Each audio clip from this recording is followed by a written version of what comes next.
அப்படி பிரித்து ஒட்டு மொத்தமாக சம்பாரித்து அந்த கொள்ள காசை வந்து நாங்கள் தனி கோர்ட்டு போட்டு இது பண்ணி அவங்கள ஜெயிலுக்கு அனுப்புவோம் அப்படின்னு சொன்னோம் இல்லையா?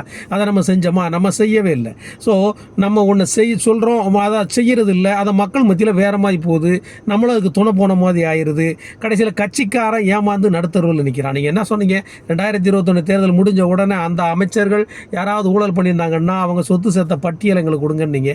நான் உட்பட நான் ஒரு பட்டியல் கொடுத்த ஒரு அமைச்சரோட பட்டியலை, அந்த பட்டியலில் உள்ள அமைச்சர் மேலே நடவடிக்கை எடுப்பீங்கன்னு பார்த்தா கடைசியில் அவங்களோட டீல் பேசி கடைசியில் அவங்களுக்கு இவங்க பங்குதாரராக மாறிட்டாங்க.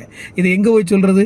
ஒருவேளை நான் கொடுத்த தகவல் வந்து அவங்களுக்கு தெரிஞ்சு அவங்க எங்களை தான் இம்பாக்ட் பண்ணியிருந்தாங்க அப்படின்னா, அப்போ அடிமட்ட தொண்டர்கள் வந்து என்றைக்குமே ஒரு அடியாள் மாதிரி இருந்து இதில் நான் செயல்படணுமா? எங்களுக்கு எதாவது செஞ்சுருக்கீங்களா? எங்களுக்கு எதுவும் செய்யவும் இல்லை. கடந்த 5 வருஷத்தில் திமுக தொண்டனுக்கு ஒருத்தனுக்கு கூட வேலை போட்டு கொடுக்கல. சக்கரபாணி அண்ணனாக இருக்கட்டும், இல்லை மற்ற சுகாதாரத்துறையாக இருக்கட்டும், பள்ளிக்கல்வித்துறையாக இருக்கட்டும், யாருமே அடிமட்ட தொண்டர்களுக்கு 1 ரூபாய்க்கு கூட வேலை பார்த்து கொடுக்கல. எப்படி சப்போர்ட் பண்ணுறது?